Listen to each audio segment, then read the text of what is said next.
ایک درخت ایسا ہے کہ اگر ایک گھوڑ سوار 100 سال تک، صحیح بخاری میں آتا ہے، 100 سال تک گھوڑے پہ بھاگتا رہے، اس کے سائے سے باہر نہیں نکل سکتا۔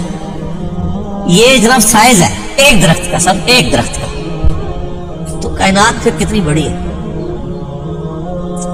بخاری مسلم میں آتا ہے کہ سب سے آخر میں جنت میں جائے گا نا، دوزخ سے نکال کے، وہ سب سے ادنا درجے کا جنتی ہوگا، لاکھوں کروڑوں سال دوزخ میں جلے گا، جب اس کے سارے گناہ دھل جائیں گے دوزخ کے عذاب کے بس، اور بس اس کے پلے صرف یہ نیکی ہوگی، اس نے زندگی میں ایک دفعہ لا الہ الا اللہ کہا ہوگا، بس یہ کلمہ اس نے پڑھ لیا، لا الہ الا اللہ محمد رسول اللہ، یا اپنے بھی وقت کے پیغمبر پہ جو اپنے زمانے میں امتوں کے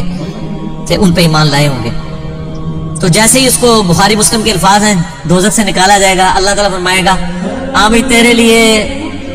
زمین سے 10 گنا بڑی جنت، تو کہے گا یا اللہ تو خدا کے میرے ساتھ مذاق کرتا ہے۔ تو بخاری مسلم کے الفاظ ہیں کہ اللہ تعالیٰ اپنی شان کے لائق مسکرائے گا اس کی بات کے اوپر، اللہ فرمائے گا مذاق نہیں کر رہا، حقیقت بات ہے کہ جو یہ روئے ارض ہے، یہ جو میریکل پلانٹ ارتھ ہے، اس سے 10 گنا بڑی جنت ہے اس شخص کے لیے جو سب سے آخری درجے کا جنتی، اور سر جو شروع میں چلے جائیں گے ان کی جنتوں کا کون اندازہ لگا سکتا ہے۔ بخاری مسلم کے الفاظ ہیں کہ جنت میں ایک درجے والا اپنے سے اوپر والے درجے کو یوں دیکھے گا جیسے تم ستارے دیکھتے ہو، اور وہ فرق ایک نیکی کا ہوگا، ایک نیکی کا، اور یہ درجوں کا فرق۔ یہ تو سر اب ہمیں جب سائنٹسٹ بتا رہے ہیں نا گلیکسیز کی تعداد، اور بتا رہے ہیں جی 2.5 ارب گلیکسیز ہے، اور ہر گلیکسی میں 300 ارب سے زیادہ سورج اور اس کے ساتھ زمینیں ہیں، تو یہ اللہ نے پورا انتظام کیا ہوا سر۔ اس وقت بھی جتنی کائنات ڈسکور ہو چکی ہے نا، اگر یہی جنتیوں میں بانٹ دی جائے نا تو یہ بھی اس سے بڑی ہے۔ اللہ نے تو کیا کچھ پیدا کر دیا، اسی لیے قرآن حکیم میں آتا ہے نا کہ تمہارے رب کے لشکروں کو کوئی نہیں جانتا اس کے سوا۔ ہم تو یہ نہیں مخلوقات کا احاطہ کر ہی نہیں سکتے جو کچھ اللہ نے پیدا فرما دیا۔ تو اللہ تعالیٰ ہمارا کہ ٹہنیوں والے درخت ہوں گے ان جنتوں کے، فَبِأَيِّ آلَاءِ رَبِّكُمَا تُكَذِّبَانِ فِيهِمَا عَيْنَانِ تَجْرِيَانِ، ان باغوں میں 2 چشمے جاری ہوں گے، فَبِأَيِّ آلَاءِ رَبِّكُمَا تُكَذِّبَانِ فِيهِمَا مِن كُلِّ فَاكِهَةٍ زَوْجَانِ، اور ان باغوں میں ہر طرح کے میووں کی بھی 2 قسمیں ہوں گی،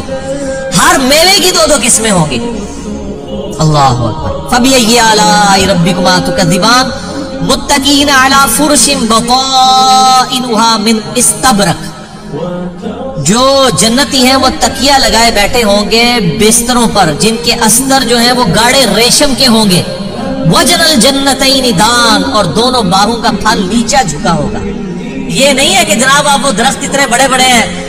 تو جناب آپ کو کوئی سیڑھی لگا کے یا کسی ڈرون میں بیٹھ کے جانا پڑے، نہیں، ٹہنی لٹک رہی ہوگی، بلکہ اشارہ کریں گے تو ٹہنی اپنے پاس آ جائے گی، اور آپ اس کو پھل کے توڑ کے کھائیں گے، کیونکہ جنت کو تو فنا نہیں ہے، آپ کے توڑ کے ختم ہوگا، ایک اور وہاں پہ لگ جائے گا۔ جنت میں کوئی چیز ختم نہیں ہونی سر، جتنا مرضی کھاؤ پیو، ختم کوئی چیز نہیں ہونی، جو آپ کھائیں گے نا آپ، اچھا، اور آپ کو بھی تکلیف سے آزاد کر دیا، کوئی پیشاب نہیں ہے، کوئی پخانہ نہیں ہے۔